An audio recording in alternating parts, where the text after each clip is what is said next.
Hello students, देखते हैं इस क्वेश्चन को। दो पैरेलल पे कैपेसिटर है, ठीक है। एक प्लेट पे मैंने चार्ज दे दिया Q, इस प्लेट पे कोई चार्ज नहीं है और इस प्लेट से इस प्लेट पे एक बैटरी लगा है जिसका स्विच फिलहाल ओपन है। तो अगर मैं तुमसे पूछूं कि what is the charge distribution on both plates, तो इसका आंसर होगा ये Q है, इस पे 0 है, मतलब टोटल चार्ज कितना हो गया Q। उसका हाफ कितना हो जाएगा Q/2, उसका हाफ कितना हो जाएगा Q/2। दोनों के प्लेट पे Q/2 हो जाएगा। अब आओ, ये दोनों में अभी कनेक्शन तो है नहीं, तो इसके ध्यान देना, इस पे टोटल चार्ज कितना है Q, यहाँ Q/2, तो यहाँ कितना आ जाएगा Q - Q/2, मतलब ये भी Q/2। इसका जस्ट अपोजिट चार्ज यहाँ डेवलप होगा minus. This is the scenario, ठीक है, charge distribution of the. Now the switch is closed.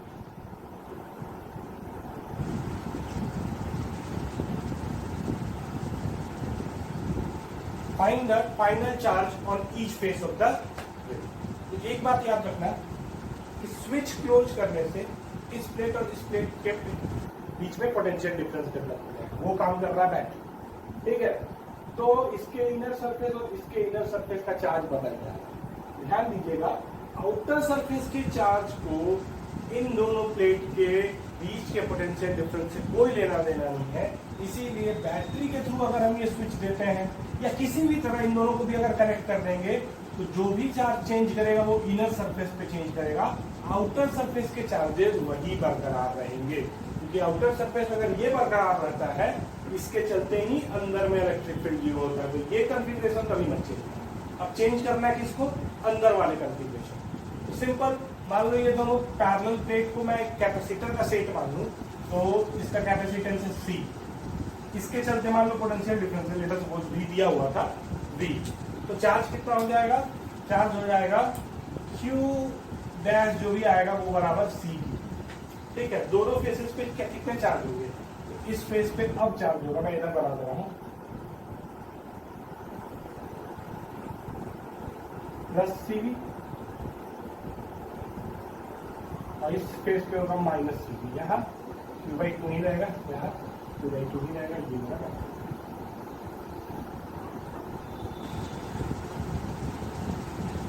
ठीक है। तो इस फेस पे कितना? प्लस CV, इस फेस पे कितना? माइनस CV ही होगा। क्यों? क्योंकि इन दोनों के बीच का पोटेंशियल डिफरेंस B है और इसका कैपेसिटेंस मैंने C मान लिया। Charge surface, charge on the capacitor कितना होगा? CV। तुमसे कोई पूछेगा what is the charge on the capacitor, तो CV। तो एक फेस पे प्लस CV, एक फेस पे माइनस, ठीक। अब बात क्वेश्चन आएगा, find the flow of charge through battery. Battery से कितना चार्ज ट्रैवल किया होगा, ठीक है। तो बैटरी से चार्ज ट्रैवल करने के लिए, निकालने के लिए क्या करेंगे हम लोग? ध्यान से देखना, कंपेयर करेंगे। इस पे कितना था? Q/2, अब कितना हो गया? CV। तो मतलब इस फेस पे कितना चार्ज बढ़ा? CV minus Q/2। पहले से Q/2 था, अब CV आया, तो इस फेस पे फर्दर चार्ज कितना बढ़ा? CV minus Q/2। अभी इस कंफ्यूजन में मत कभी रहना, इस बात पे कंफ्यूजन में कभी बताना ना कि इसमें कैसे आपको पता कि Q बड़ा है या CV बड़ा है, ठीक है ना, या Q/2 बड़ा है या CV बड़ा है, ये कंफ्यूजन आपके लिए नहीं है। कोई भी बड़ा हो, CV माइनस Q/2 का मतलब ये है कि अगर CV Q/2 से बड़ा होगा तो इस पे पॉजिटिव चार्ज फर्दर और आएगा, ठीक। और अगर CV Q/2 से छोटा होगा तो CV माइनस Q/2 नेगेटिव आ जाएगा, मतलब इस प्लेट पे चार्ज जो है वो पहले से क्या होगा? घटा। समझते इस चीज को? पहले से क्या किया होगा? घटा होगा, तभी CV माइनस Q/2 क्या आ जाएगा? अब ये चार्ज आया कहाँ से? तो ये चार्ज आएगा इस फेस से, बैटरी से मैंने ये कनेक्ट कर दिया, तो इसके इनर सरफेस से चार्ज मूव करके इसके इनर सरफेस पे आ जाएगा। तो इस फेस पे अगर CV माइनस Q/2 है, तो इस फेस पे होगा माइनस CV माइनस Q/2, इसका जस्ट अपोजिट। तो इस फेस पे जो भी चार्ज का मोशन हुआ है थ्रू बैटरी, ठीक है, वो ऐसे यहाँ माइनस CV है, कितना कितना? माइनस CV माइनस Q/2, इस प्लेट से पे चार्ज फर्दर बढ़ जाएगा, ठीक है।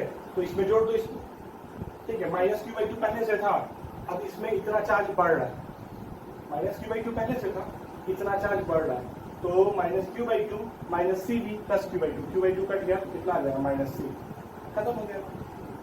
ठीक है, तो बैटरी के सहारे कितना चार्ज फ्लो किया, C B minus Q by two, इससे इस तो इस पे C B minus Q by two पड़ गया, इस पे C B minus Q by two cut गया, इसलिए नेगेटिव है। This is the concept.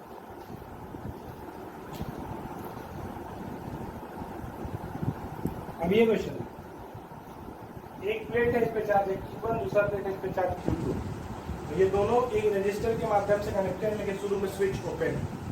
Final charge दोनों का अभी बताओ क्या होगा, तो यहाँ होगा Q1 plus Q2 by to, यहाँ भी होगा Q1 plus Q2 by to, इस पे होगा Q1 minus Q1 plus Q2 by to, तो ये हो जाएगा Q1 minus Q2 by to, और इस पे इसका जस्ट नेगेटिव है तो साइन पलट दो, Q2 माइनस Q1 बाई,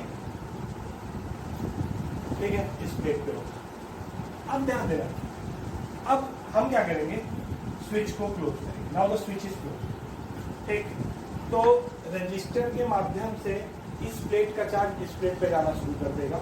ठीक है, लेकिन ध्यान देना, चार्ज का ट्रांसफर जो भी होगा वो सिर्फ इनर सरफेसेस के चार्ज का ट्रांसफर होगा, आउटर सरफेस के चार्ज के ट्रांसफर नहीं। तो क्वेश्चन है, find the function of charge as a function of time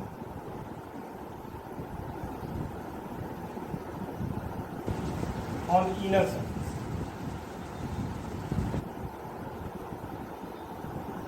तो ये सिंपल सा एक ऐसा केस हो गया, कैपेसिटर है, एक रजिस्टर है, ठीक है, इसका कैपेसिटर मान लेते हैं C है, ठीक है, इसका रजिस्टर R है ना, इस पे चार्ज था प्लस Q और इस पे था माइनस Q। ठीक है, तो हमको लिखना है charge as a function of time.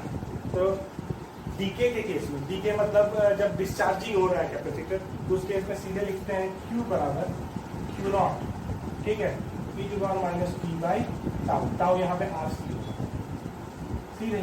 तो Q नॉट की जगह पे क्या लिखोगे, Q नॉट की जगह लिखोगे Q1 minus Q2 by two, this inner surface के चार्ज पे सिर्फ फर्क पड़ेगा, E minus T by two. ठीक, फिर पूछेगा find the function of current as a time, current through resistance as a time. ठीक है, तो डी बाई डी कर दो, क्या आ जाएगा, टाउ जो होगा वो 1 बाई टाउ जो होगा वो इनटू हो जाएगा, हो जाएगा, जो भी है नेगेटिव साइन बाहर आ जाएगा, Q1 minus Q2 by two, ठीक है, माइनस 1 बाई टाउ, ठीक, और ई टू और माइनस टू बाई। ये तुमने निकाला डी क्यू बाई डी। याद रखना, डिस्चार्जिंग के केस में हमेशा करंट जो है Y equal to minus D Q by D है, इसको हम प्लस करेंगे। ठीक है, Q1 minus Q2 by two into 1 by tau E to power minus T by tau, ये हो गया करंट का एक्सप्रेशन, ये हो गया चार्ज का expression on inner surface, charge on inner surface. अगर इस प्लेट पे टोटल चार्ज अगर हम बात करेंगे as a function of time, तो इसके आउटर प्लेट पे तो Q1 plus Q2 by to बनेगा। ये जो इक्वेशन लिखा है वो मैंने इनर सरफेस के लिए लिखा, आउटर सरफेस पे Q1 plus Q2 by to रहेगा ही, तो इसको जोड़ देना है Q1 plus Q2 by, this is the expression for charge on outer surface, total charge on the plate 1। ठीक है, this is the story.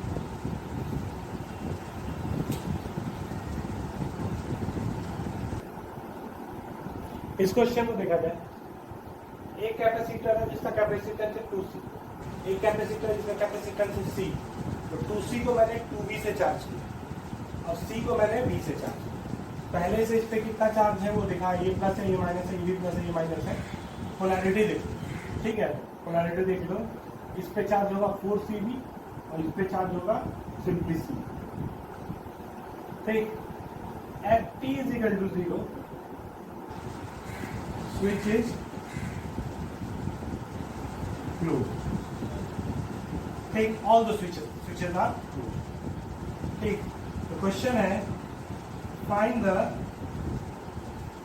current and charge on each capacitor at T is equal to 0। फिर same चीज को end T is equal to 2। ठीक है, देखो जैसे ही मैं ये स्विच क्लोज करूंगा, इधर मैं बना देता हूं,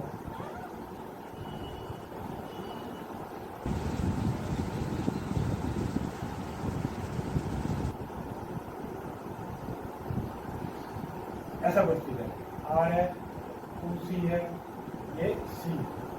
तो एक बात याद रखना, जैसे ही स्विच इनको चार्ज किया, ये भी अभी आइसोलेटेड है, इसको चार्ज किया, ये भी अभी आइसोलेटेड है, जब कनेक्ट करेंगे तब चार्ज का ट्रांसफर शुरू होना, मतलब t इक्वल टू 0 पे चार्ज का चेंज होना शुरू होगा।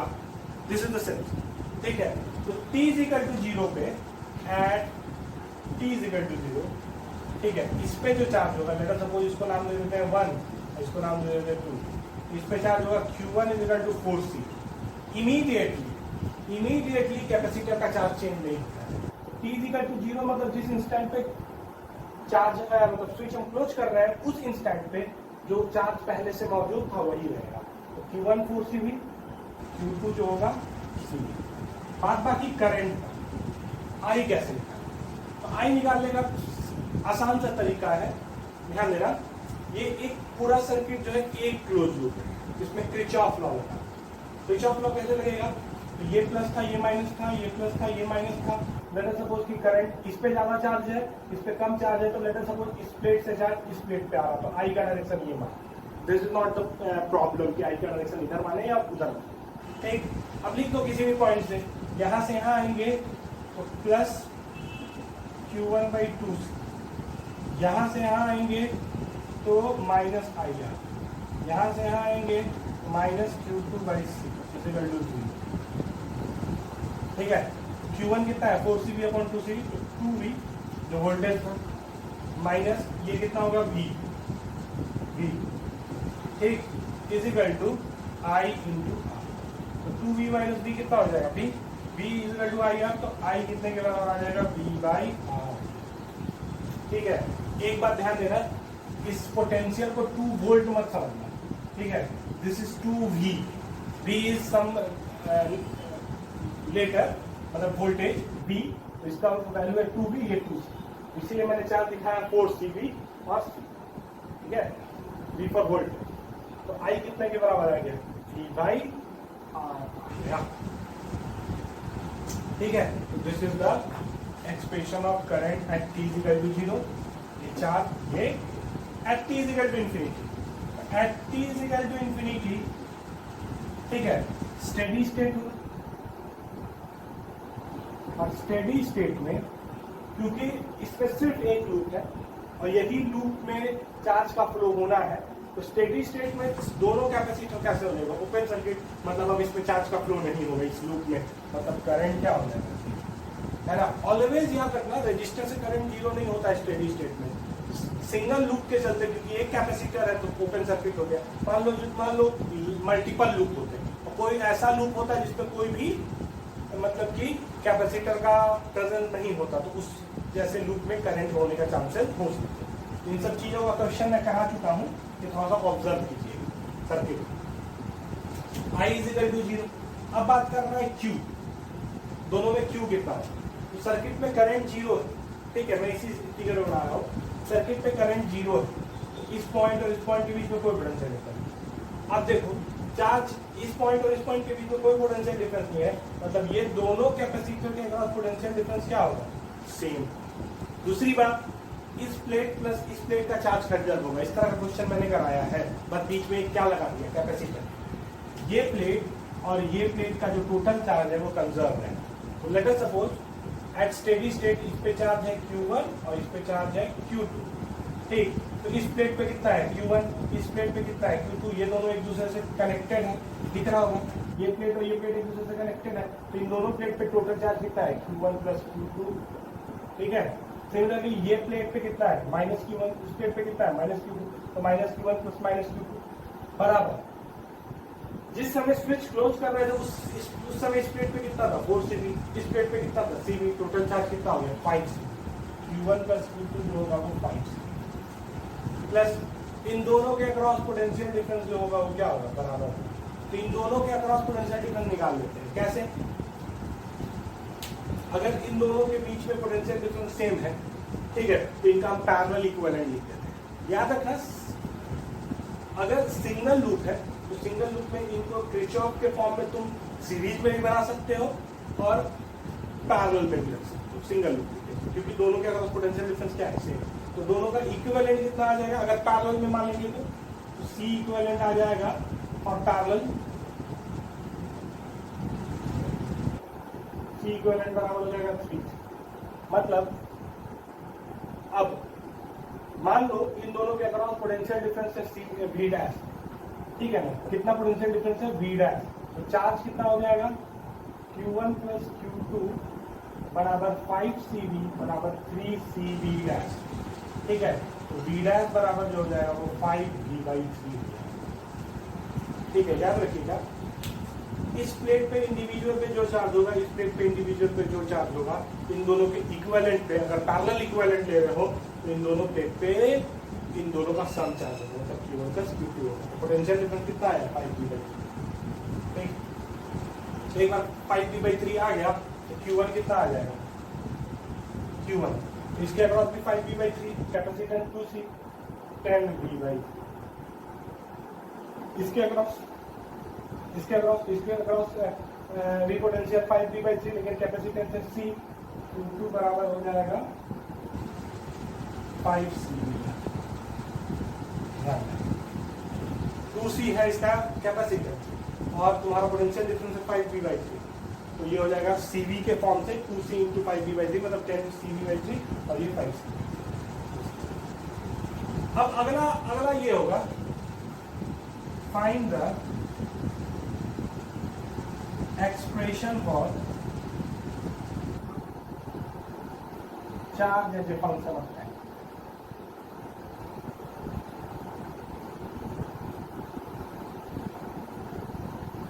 ठीक, ऑन बोथ कैपेसिटर। ये क्वाइट इजी है। इक्वेशन लिखने के लिए हमको क्या करना पड़ता है, मैंने आपको बताया है, हम बनाएंगे ग्राफ, ठीक है ना? इनिशियल और फाइनल वैल्यू पता रहता है, तो अगर ध्यान दीजिए, इनिशियल वैल्यू 0 होता, फाइनल वैल्यू ये रहता, तो सीधे हम लिख देते हैं Q0 1 minus E2 minus T/τ।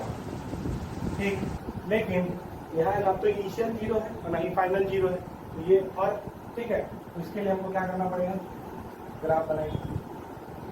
ठीक, चार्ज घटाया बढ़ा, तो देख लो, इसके प्लेट पे पहले था 4C, है ना? अब हो गया 10CV/3, तो घटा है, ऐसा ग्राफ बनेगा। ये हो गया फाइनल वैल्यू कितना? 10CV/3, और ये हो गया इनिशियल वैल्यू कितना? 4CV। तो मैंने बताया था लिखने का तरीका, क्या लिखने का तरीका है? x बराबर x final plus x initial minus x final e² minus kt। ठीक, तो इस जगह पे Q1 बराबर x फाइनल कितना है? 10CV/3 plus x initial minus 4CV minus 10CV/3 कितना आ जाएगा? 2CV/3 e² minus t/τ।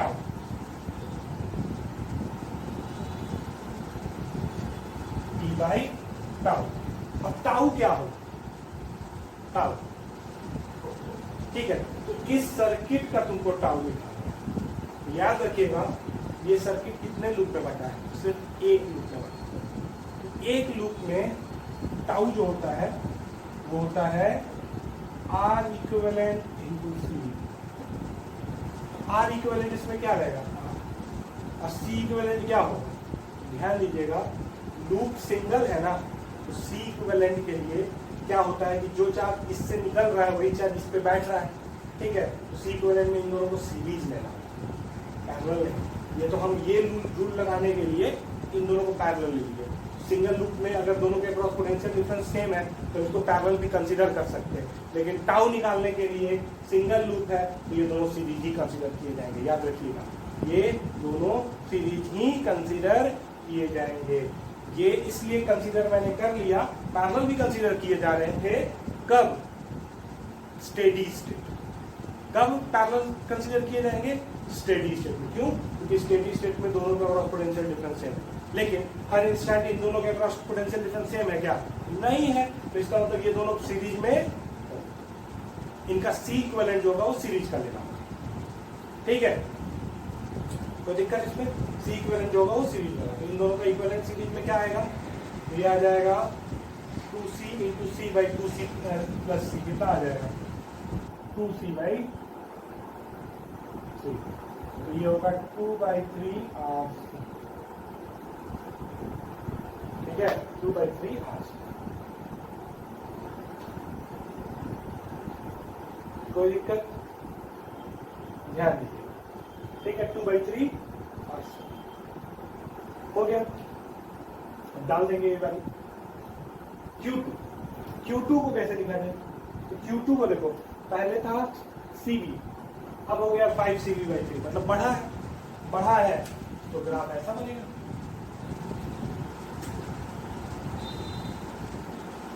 ऐसा 5CV/3 और इसमें लिखोगे CV। तो इसके लिए इक्वेशन क्या लिखोगे? इसी का पुट करोगे। x फाइनल क्या है? 5CV/3। तो Q2 बराबर हो जाएगा 5CV/3 plus x initial minus x final, तो CV माइनस 5CV/3, मतलब कि माइनस 2CV/3 और e to the power minus t/τ। और सेम रहेगा दोनों के। ठीक है, क्यों? ठीक है, क्योंकि जिस रेट से इससे चार्ज निकल रहा होगा उसी रेट से इस पे चार्ज बैठ रहा होगा, तो टाउ सेम है। अब निकालना है फंक्शन ऑफ चार्ज करंट। तो करंट के लिए देखो, एक ही लूप है सर्किट में, करंट से। करंट क्या है भाई? तो इससे जितना चार्ज पास करना होगा, या फिर करंट क्या है भाई? इस प्लेट पे चार्ज घट रहा है, इस प्लेट पे चार्ज बढ़ रहा है, तो रेट एट विच, है ना, charge is coming out of from this plate, और rate at which charge is accumulating on this plate. तो करंट आई जो होगा, इसका चार्ज घट रहा है, माइनस dq1/dt घट रहा है, बराबर इस पे बढ़ रहा है dq2y। करके देख लो dq1/dt क्या आएगा? ये खत्म, ये तो कांस्टेंट है, टाउ बाहर आ जाएगा, तो माइनस 1/टाउ बाहर आएगा और ये माइनस लग के प्लस हो जाएगा 2CV/3 इंटू टाउ जो हो जाएगा 2/3 कट गया। ठीक है, तो क्या आ जाएगा V/R e⁻t/2। ठीक, ये हो गया dq1/dt। dq2/dt कर दो, ये प्लस कर रहे हैं, इसका 0 माइनस 2C/3 इंटू -1/2, तो ये माइनस प्लस हो जाएगा।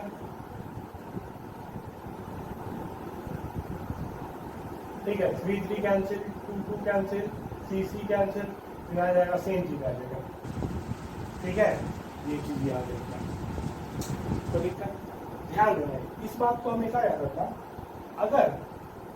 अगर x इनिशियल है 0 और x फाइनल है x0, एक्सपोनेंशियल फंक्शन में इसका इक्वेशन होगा x0 1 माइनस e⁻t/टाउ, जो भी आएगा टाउ या ठीक। और अगर यही चीज उल्टा हो गया, क्या x फाइनल है 0 और x इनिशियल है x0, तो इसका इक्वेशन हो जाएगा x0 e⁻kt या t/टाउ जो भी।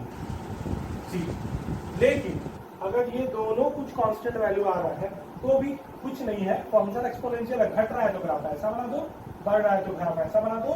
ये एक्सप्रेशन लिख के इसमें एक और क्वेश्चन आएगा, फाइंड द एनर्जी लॉस। तो एनर्जी लॉस निकालने का तरीका सिंपल सा है। एनर्जी लॉस निकालने का तरीका एकदम सिंपल सा है। क्या तरीका है भाई एनर्जी लॉस निकालने का? तो तुम पहले ये या हीट लॉस निकालने का, U initial minus U final, potential energy store जो पहले था कैपेसिटर में माइनस पोटेंशियल जो अपस्ट्रीम है। ठीक,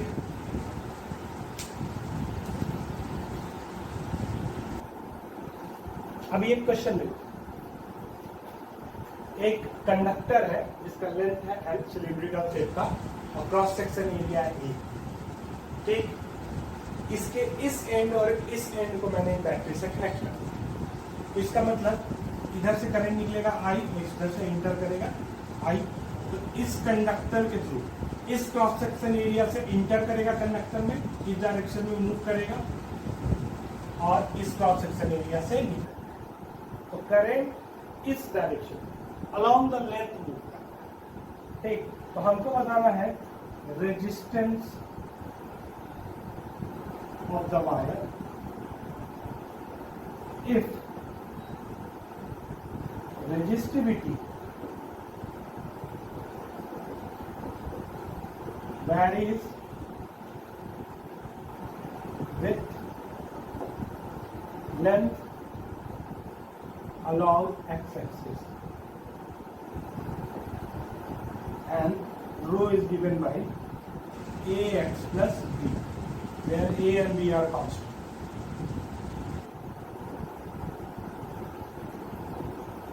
ठीक, और x यहां से शुरू होगा।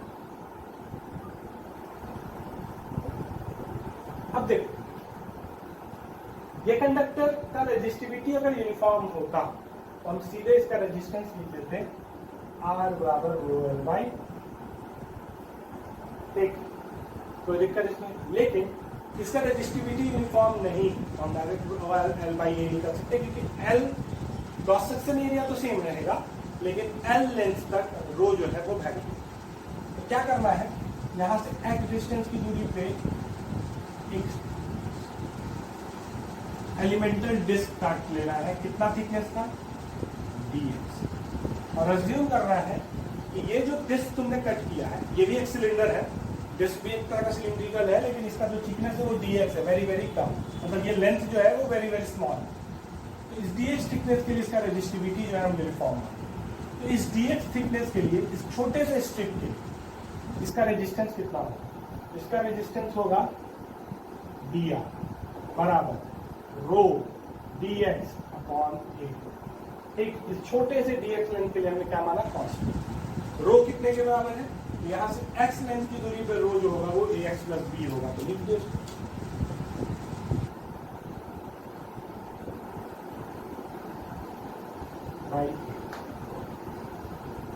अब हम क्या बोल रहे हैं, ये पूरा का पूरा जो कंडक्टर है इसी तरह के छोटे छोटे डिस्क से बना होगा, जिसका क्रॉस सेक्शन एरिया क्या रहेगा, ए ही रहेगा। तो खासियत ये है ना, क्रॉस सेक्शन एरिया सेम होने के चलते सारे एलिमेंटल डिस्क से जो करंट जाएगा वो तो सेम जाएगा, आई कंजर्वेशन ऑफ चार्ज क्या बोल रहे हैं, ये सारे जो है वो करंट क्या जाएंगे सेम।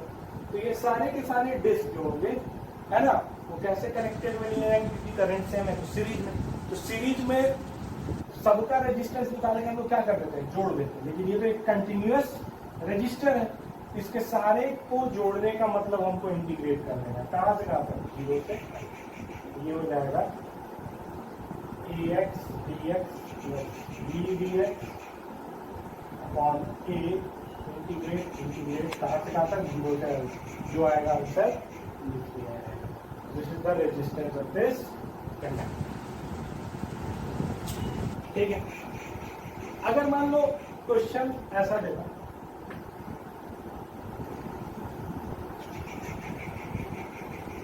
कि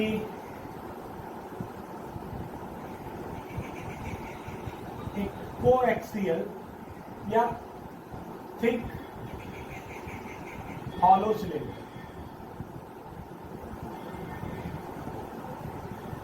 है,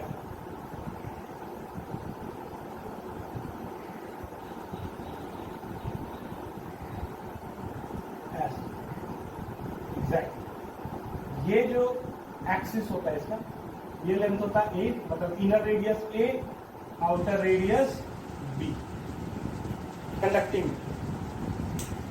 ठीक है, और क्या दिया रहता, और दिया रहता कि ये इसका रेजिस्टिविटी यूनिफॉर्म,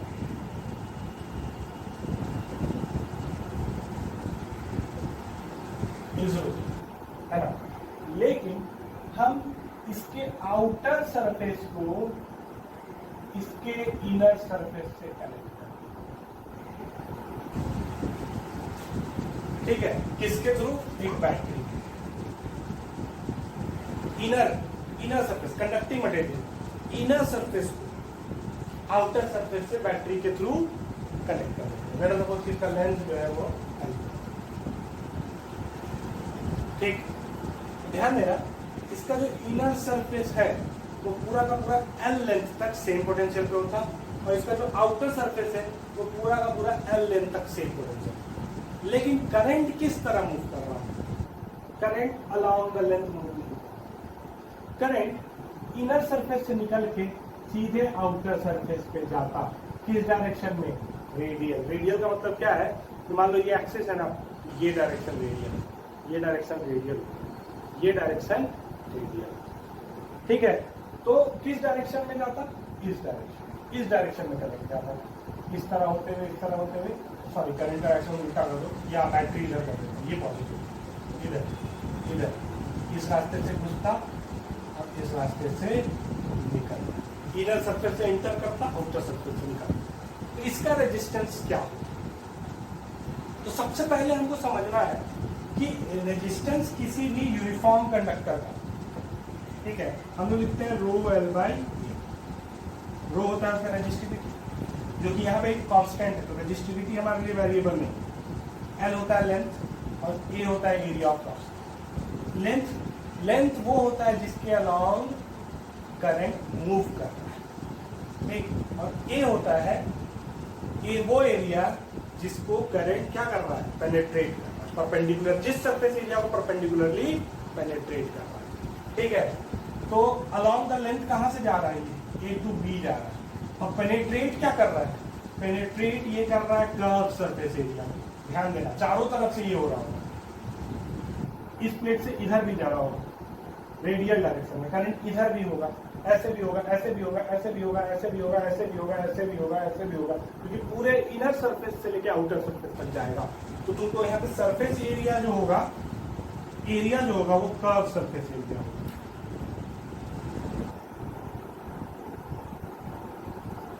ठीक है।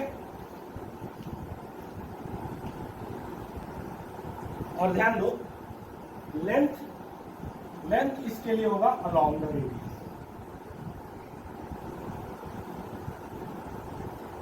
लेकिन दुविधा देखो, जब ये करंट इनर सरफेस पे इंटर कर रहा था तो कर्व सरफेस एरिया होगा 2 पाई AL, 2 pi AL, A is the inner ring. और जब ये आउटर सरफेस एरिया से एग्जिट कर रहा होगा तो क्या होगा? 2 पाई BL।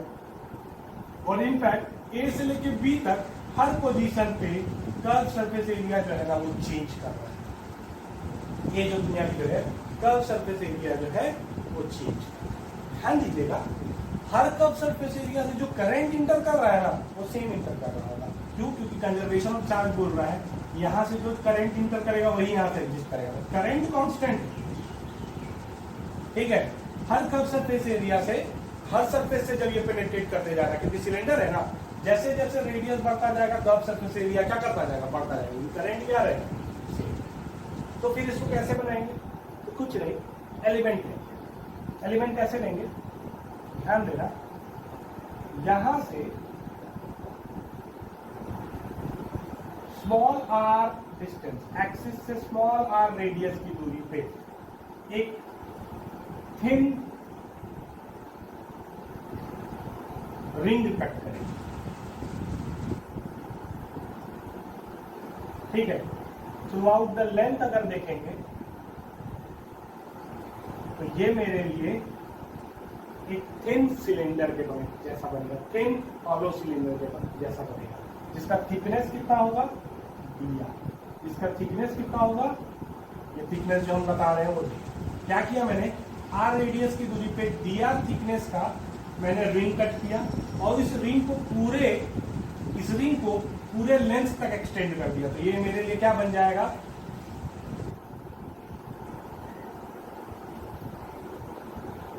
पूरा का पूरा dr थिकनेस का along the length L hollow cylinder। ठीक, और अज्यूम क्या कर रहे हैं कि जब ये करंट इस तरफ मूव कर रहा है, R से लेके R प्लस dr तक जाएगा ना, तो इसका कर्व सरफेस एरिया कांस्टेंट। क्या कांस्टेंट होगा? Curve surface area constant. और वो कितने के बराबर होगा? कर्व सरफेस एरिया A जो होगा वो होगा, कितना रेडियस है ये? R, 2 पाई R L। ठीक, और ये एरिया कब तक कांस्टेंट रहेगा? dr के। तो जब करंट R से R प्लस dr जाएगा तो इतने दूर का रेजिस्टेंस कितना होगा? तो इतने दूर का रेजिस्टेंस होगा dr। कितना? रो है कांस्टेंट। ठीक है, कितने लेंथ तक तुम मूव किए हो? तो dr थिकनेस के लिए मूव किए हो तो dr अपॉन 2 पाई। ठीक, अब हम क्या बोल रहे हैं कि ये सिलेंडर इसी तरह के थिन हॉलो सिलेंडर को जोड़ के बनाया। कहां से कहां तक? A टू B सब कैसे कनेक्टेड है? सबके सरफेस एरिया से करंट सेम होने के चलते सीरीज में इंटीग्रेट कर दिए। कहां से कहां तक? A टू R बराबर आ गया रो dr बाई r का इंटीग्रेशन, dr बाई r का इंटीग्रेशन हो जाएगा ln r। ठीक है, हो जाएगा ln d बाई। कई बार क्वेश्चन इस तरह पूछ देगा ना कि मैंने ईएमएफ लगाया है E, ठीक है, तो बताओ कि इससे करंट क्या हो। तो ईएमएफ है E, तुमको उसमें भी एक्चुअल में निकालना रेजिस्टेंस पड़ेगा। रेजिस्टेंस सीधे R नहीं लिख सकते। रेजिस्टेंस ऐसे लिखाओगे, करंट होगा I बराबर V अपॉन R जो है ये निकला है, ये एक्सप्रेशन होगा करंट। कई बार करंट का एक्सप्रेशन पूछा तो करंट किस पे डिपेंड कर रहा है? ओम्स लॉ पे। ओम्स लॉ पे इनपुट जो होता है वो तो भाई एक्सटर्नल सोर्स है, आउटपुट जो है वो डिपेंड करेगा इसके प्रॉपर्टी पे जो कि है रेजिस्टेंस। ठीक है, चलो आगे बढ़ते हैं। सेम सिलेंडर को लेते हैं फिर से। अगर ये ऐसा होता, ये इसका एक्सेस होता, inner radius A, outer radius B, hall, और मैंने बैटरी इस फेस को इस फेस से कनेक्ट किया रहता और ये लेंथ होता L। ठीक है, तो बताओ तो करंट क्या होता है या रेजिस्टेंस क्या होता है? अगर रेजिस्टिविटी यूनिफॉर्म, रेजिस्टिविटी यूनिफॉर्म होता, रो कांस्टेंट। ठीक है, तो सिंपल सा बात है, इधर से करंट आएगा, इस सरफेस एरिया से करंट इंटर करेगा, इस सरफेस एरिया से करंट निकल जाएगा। तो ये पार्ट पे तो कंडक्टर है ही नहीं, जो कंडक्टर है वो यहाँ से यहाँ तक है। तो इतने का सरफेस एरिया कितना होगा? तो इतने का सरफेस एरिया होगा पाई b square minus E। Length कितना है? L। तो रेजिस्टेंस सीधे लिख देते रो L by pi b square minus. ठीक है, इस सीधे इसको कोई कर। लेकिन अगर मैं दे देता कि resistivity is not constant and it is given by A into R, where A is some constant. A is some constant. Then find the resistance.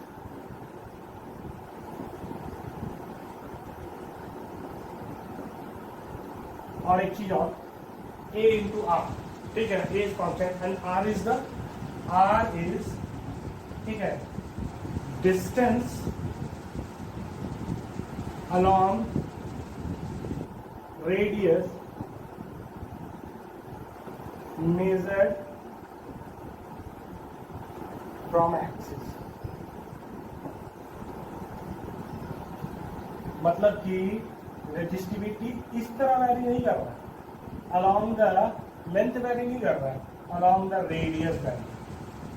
मतलब क्या ना कि ये यहां से यहां तक तो मटेरियल है ही नहीं, तो एक्सिस से आर की दूरी पे यहाँ पे जो रेजिस्टिविटी होगा इस लेंथ पे हर पोजीशन पे, क्योंकि ये वैरी किस पे कर रहा है? रेडियस पे। तो मतलब यहाँ पे जो रेजिस्टिविटी होगा वो पूरे इस लेंथ पे रेजिस्टिविटी, लेकिन यहाँ का रेजिस्टिविटी और यहाँ का रेजिस्टिविटी अलग होगा और यहाँ का रेजिस्टिविटी अलग होगा। जो भी यहाँ का रेजिस्टिविटी होगा ये भी पूरे लेंथ के लिए वैलिड होगा, लेकिन ये रेजिस्टिविटी यहाँ के लिए वैलिड नहीं होगा, क्योंकि रेजिस्टिविटी चेंज कैसे कर रहा है?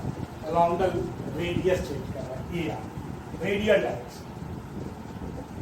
ठीक है, तो इसका रेजिस्टिविटी कैसे निकालें? ठीक, तो इसमें भी हम क्या करेंगे, अलॉन्ग द रेडियस अगर चेंज कर रहा है तो हम इसी तरह का आर दूरी पे, जनरल आर दूरी पे एक थिन स्ट्रिप कट करेंगे। ठीक है, डी आर थिकनेस का, और अज्यूम करेंगे कि इस डी आर थिकनेस के लिए रेजिस्टिविटी क्या होगा, कांस्टेंट। तो बताओ इतने का रेजिस्टेंस कितना होगा? इतने का रेजिस्टेंस होगा रो बराबर, मतलब रेजिस्टेंस बराबर रो एल बाई ए। अब ए क्या होगा, एल क्या होगा, रो क्या होगा? तो रो होगा ए आर, एल क्या होगा? ठीक है, एल जो होगा ना वो डिपेंड कर रहा है कि करंट किस डायरेक्शन में जा रहा है। इससे पिछले क्वेश्चन में दिखाए थे कि करंट भी इसी डायरेक्शन में मूव कर रहा था। तो एल था ये डी आर, और एरिया था तुम्हारा इसका कर्व सरफेस एरिया। ठीक है ना, कर्व सरफेस एरिया, क्योंकि करंट कर्व सरफेस एरिया को पेनिट्रेट कर रहा है। लेकिन इस केस में करंट का डायरेक्शन ऐसा है, क्योंकि बैटरी मैंने ऐसा बनाया। ठीक, तो ध्यान देना, लेंथ तो तुम्हारा एल ही रह जाएगा, क्योंकि ये करंट यहां से एंटर करेगा, यहां एग्जिट करेगा, कितने लेंथ में मूव करेगा, एल लेंथ में मूव करेगा। तो करंट तो सेम ही रह गया, करंट मतलब एल लेंथ में ही मूव किया, सेम। ठीक है, लेकिन एरिया, तो हमने ये स्ट्रिप लिया है ना, तो एरिया ये हो। ठीक, तो ये कितना थिकनेस है, डी आर, इसका सरफेस एरिया निकालो। तो ये सरफेस एरिया होगा 2 पाई आर। ध्यान दीजिएगा, किससे इंटर कर रहा है, किससे इंटर कर रहा है, 2 pi R D are area से। जो स्ट्रिप मैंने लिया है उसका एरिया कितना है, 2 पाई आर, जिससे करंट पेनिट्रेट कर इस डायरेक्शन में 2 पाई आर। समझ गए इस चीज को? ठीक है, अब ध्यान देना, मैं बोलूंगा ये पूरा का पूरा जो कंडक्टर है वो इसी तरह के थिन स्ट्रिप को जोड़ के बड़ा है ना, कहां से कहां से, ए से लेके बी, तो सबको जोड़ देंगे।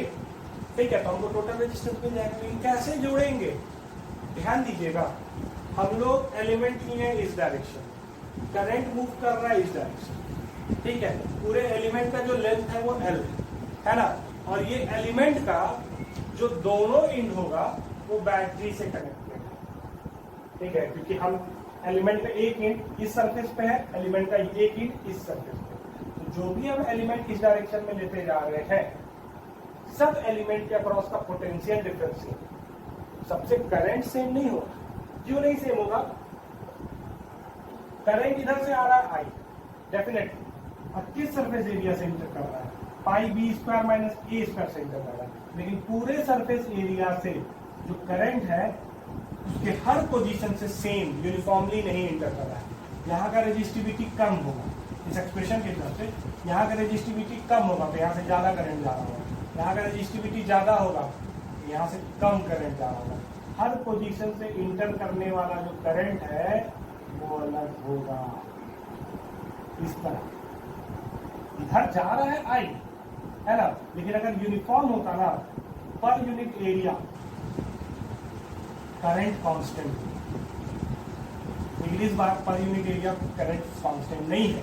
यहाँ से जो करंट जा रहा है वो यहाँ से नहीं जा रहा होगा, यहाँ से नहीं जा रहा होगा, यहाँ से, क्योंकि रेजिस्टिविटी जैसे जैसे ऊपर जा रहे हैं चेंज करते जा रहे हैं, तो रेजिस्टेंस जैसे जैसे ऊपर जा रहे हैं एलिमेंट का बढ़ता जा रहा है। तो हर एलिमेंट से जो करंट इंटर कर रहा होगा वो अलग है। ठीक है, कोई दिक्कत इसमें? तो अब देखो क्या खासियत है इन एलिमेंट का, तो इस एलिमेंट का दोनों एंड जो है वो बैटरी से कनेक्टेड है। तो एलिमेंट के दोनों एंड के अक्रॉस जो पोटेंशियल डिफरेंस होगा वो कांस्टेंट होगा, मतलब ये सारे एलिमेंट को ना पैरेलल कॉम्बिनेशन में। ठीक है, तो ये डी आर हो गया। तो D R is equal to क्या है, ए यहाँ पे आर छूट गया है। ठीक है, ये आर, ठीक है, तो D R is equal to A R L upon 2 pi R D R cut गया, A L 2 pi D R. अब मैंने क्या कहा था कि सारा का सारा जो एलिमेंट है वो कैसे लगा हुआ है, पैरेलल में लगा हुआ है। इस चीज का बात समझ गए? तो पैरेलल में हम लोग जितने भी एलिमेंट है उसके रेजिस्टेंस को कैसे ऐड करते हैं, तो रेसिप्रोकल फॉर्म में ऐड करते हैं। तो इसको हम लोग रेसिप्रोकल निकाल लेंगे, ये डी आर है तो इसका रेसिप्रोकल हो जाएगा 1d बाई डी आर, मतलब कि 2 pi D R upon A R. समझ गए इस चीज को? और एक बात याद रखना, एक कॉन्सेप्ट तुमको ये भी सिखाएगा कि जब एलिमेंट नीचे आ गया है ना, तो तो इसका मतलब ये नीचे के फॉर्म में इंटीग्रेट नहीं होगा, ये तो ऊपर के फॉर्म में ही इंटीग्रेट होगा। तो ये तुमको ऑब्जर्व करा सकता है कि हाँ भाई तुमको पैरेलल सोचना है या सीरीज सोचना है। ठीक है, 1/dr है, इसको इंटीग्रेट कर दो कहां से कहां तक, a to b तक, तो 1/r इक्विवेलेंट बराबर आ जाएगा और 2πal बाहर आ जाएगा, कांस्टेंट है, dr का इंटीग्रेशन r और ये b माइनस a हो जाएगा। ठीक, इसको उलट देंगे तो r इक्विवेलेंट बराबर कितना हो जाएगा, al/2π b minus 1/b minus, this is the value of r।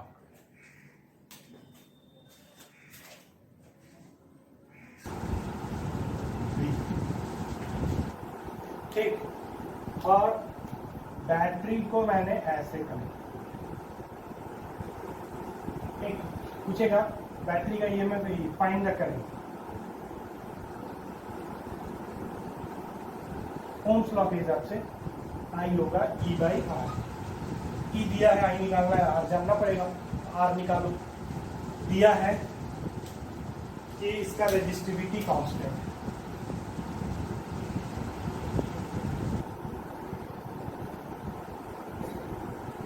Row is constant. ठीक, तो इसका मतलब यहां से करंट इंटर करेगा आई और यहां से एग्जिट करेगा आई, तो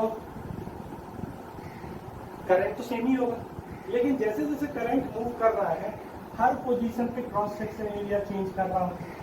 ठीक है, तो हम क्या करेंगे, यहां से x डिस्टेंस की दूरी पे एक छोटा सा एलिमेंट लेंगे। ठीक है, कितने थिकनेस का, dx, और लेट अस सपोज कि इसका रेडियस कितना है, इसका रेडियस कितना है r। ठीक है, और अज्यूम करेंगे कि इस ds थिकनेस तक इसका क्रॉस सेक्शन एरिया क्या है, कांस्टेंट। तो इतने का रेजिस्टेंस कितना होगा, इतने का रेजिस्टेंस होगा dr,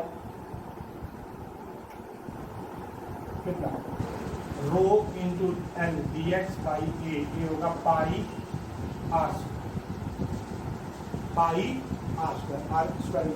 ध्यान दीजिएगा, ये सरफेस एरिया से इंटर कर रहा है, ये से एग्जिट कर रहा है, हर पोजीशन पे एरिया क्रॉस सेक्शन क्या कर रहा है, चेंज कर रहा है। तो हमने क्या किया, एलिमेंट एरिया एक्स डिस्टेंस पे dx लेंथ का, तो इतने लेंथ के कंडक्टर का क्या होगा रेजिस्टेंस, तो रो इंटू dx बाई इसका एरिया पाई r स्क्वायर, जिसको मैंने कांस्टेंट किया। ठीक, अब तुमको दिख रहा है यहाँ पे कि ये जो पूरा का पूरा जो फ्रस्टम है यहाँ से लेके यहाँ, वो इसी तरह के, ठीक है, छोटे छोटे एलिमेंट को जोड़ के बना। ठीक है, तो हम सबको अगर सबका एलिमेंट का रेजिस्टेंस निकाल के जोड़ दें तो हमको इसका टोटल रेजिस्टेंस मिल जाएगा। मतलब इसको इंटीग्रेट करना हो, जोड़ना मतलब इंटीग्रेट, तो जोड़ेंगे तो इंटीग्रेट करेंगे कहाँ से कहाँ तक, तो लेंथ जो है अब डिपेंड कर रहा है कहाँ से कहाँ तक, तो समझो वेरिएबल, यहाँ एलिमेंट है एक्स का, रेडियस आर है, ये दोनों वैरी करेगा। यहाँ से यहाँ तुम गए तो ये वैरी करेगा 0 से लेके एल, और रेडियस वैरी करेगा ए से लेके बी। यहाँ पे तुम क्या वैरी करा रहे हो भाई, एलिमेंट dx का, लेकिन वेरिएबल नीचे आ, तो इसके लिए तुमको क्या करना पड़ेगा, r और x के बीच में रिलेशन। ठीक है ना, तो हमारे लिए एलिमेंट किसका है, dx, तो r को तुम लिख दो x के का। कैसे लिखेंगे, तो प्रॉपर्टीज ऑफ सिमिलर ट्रायंगल। कैसे, यहाँ से प्रॉपर्टीज ऑफ सिमिलर ट्रायंगल कैसे लगाएंगे, ये भी बड़ा इंपॉर्टेंट। ये पूरा का पूरा ट्रायंगल तो है नहीं, पूरा का पूरा ट्रायंगल तो है नहीं, को निकालना होगा, तो आर कैसे निकलेगा, एक तरीका होगा सिमिलर ट्रायंगल। तो पहले इसको हम पूरे ट्रायंगल को कंप्लीट करें, इसको एक्सटेंड कर दो, इसको एक्सटेंड कर दो, ये जहाँ मीट किया हुआ है एक्स, लेट अस सपोज कि ये लाइन क्या होगा वाई। अब सिमिलर ट्रायंगल का प्रॉपर्टी लेते हैं, ये वाला ट्रायंगल देखो, यहाँ से ए बाई, ये ए है ये वाई है, तो ए बाई वाई बराबर ये वाला triangle R by Y plus X बराबर ये पूरा वाला ट्रायंगल देखो क्या लिखोगे, बी बाई ये पूरा लेंथ कितना हो जाएगा एल प्लस। क्या करना है, इन तीनों इक्वेशन को यूज करके तुमको आर को एक्स के फॉर्म में निकालना है, लेकिन पहले वाई एलिमिनेट करना। वाई कैसे एलिमिनेट होगा, तो ये वाले और ये वाले को इक्वेट करो, A L plus A Y बराबर बी वाई। ठीक है, तो y बराबर हो जाएगा A L by B minus. Now इन दोनों को इक्वेट करें। क्या इक्वेट करेंगे? r बराबर a into Y plus X by Y, लिख देंगे 1 प्लस एक्स बाई वाई। ठीक, y ये, ठीक, सॉल्व करो a plus A X by Y. X तुम्हारा y की जगह डालेंगे A L by B minus का, ये आ जाएगा a plus B minus A by X by, आ गया ये एक्सप्रेशन। ठीक है, this is the expression for this is equal to. दूसरा एक और तरीका क्या हो सकता था? यूनिटरी में देखो, ये रेडियस है a, ये रेडियस है b, यहां से यहां गए l लेंथ में रेडियस a से b चेंज, तो डेल्टा आर क्या होगा? Delta R change in radius, ये हो जाएगा यहां से यहां a से b हो गया, कितना चेंज किया? b माइनस a, कितने लेंथ में? l length, change in radius. ठीक है, b माइनस a हो गया, पर यूनिट लेंथ कितना आ गया? डेल्टा आर बाई एल, कितना आ गया? b माइनस a बाई। ठीक, तो यहां से x डिस्टेंस की दूरी पे डेल्टा आर कितने के बराबर होगा? तो डेल्टा आर बराबर होगा b माइनस a by L into X. This is the change of length radius, है ना, at a distance x from the starting point. a से l डिस्टेंस की दूरी पे चेंज इन रेडियस कितना हो गया? b माइनस a। पर यूनिट लेंथ कितना रेडियस चेंज कर रहा है? b माइनस a बाई एल। तो यहाँ से x डिस्टेंस की दूरी पे कितना रेडियस चेंज किया होगा? b माइनस a by L into x. तो यहाँ से x डिस्टेंस की दूरी पर रेडियस कितना होगा? तो यहाँ से ये चेंज किया है b माइनस a by L into x. यहाँ का रेडियस है a, प्लस कर दो a, तो r बराबर हो जाएगा a प्लस b माइनस a by L into x. हो गया, कोई दिक्कत इसमें नहीं। अब क्या करना है? ये एक्सप्रेशन आ गया हमारे लिए, अब हमको निकालना है, ठीक है, रेजिस्टेंस। तो देखो, इसको तो a रहने दो, इसको k मान लो। क्या लिख देंगे? a प्लस के एक्स, पूरे को k मान लो, के एक्स डाल दो यहाँ। डी आर बराबर rho D x by pi, ठीक है, आर स्क्वायर की जगह पे क्या लिखेंगे? ए प्लस के एक्स का होल आएगा। तो ये 1 बाई एक्स स्क्वायर का ही फॉर्म होता है, तो माइनस 1 बाई एक्स होता है, 1 बाई एक्स स्क्वायर का इंटीग्रेशन, ए प्लस के एक्स। ठीक, और जो कोफिशिएंट होता है वो डिवाइड हो जाता है। कोफिशिएंट कितना है? के, डिवाइड कर दो। लिमिट कहाँ से? वैल्यू किसको करा रहे हो? एक्स को वैल्यू करा रहे हो, एक्स वैल्यू करेगा 0 से लेके एल। पुट करो, तो आएगा रेजिस्टेंस बराबर रो बाई पाई, के का वैल्यू होगा b minus A by L, ठीक है, इनटू सबसे पहले पुट करेंगे 0, 1 बाई ए, क्योंकि माइनस साइन है उलट के, माइनस 1 बाई ए प्लस के एल। ठीक है, अब के एल कितना होगा? b minus A by L into L, cut गया, equal to b minus A. ठीक, ये हो गया के एल का वैल्यू। ठीक, b माइनस ए में अगर हम l पुट कर दें, प्लस ए कर दें, तो ये पूरा एक्सप्रेशन रेजिस्टेंस का हो जाएगा rho L by pi b minus A. ठीक, 1 by A minus 1 by, LCM ले लो, रेजिस्टेंस बराबर rho L by pi b minus A upon A B. ठीक, b माइनस ए कट जाएगा, तो आंसर आ जाएगा रो एल पाई। याद रखना डायरेक्ट ऐसे। कैसे याद रखना? अगर तुमको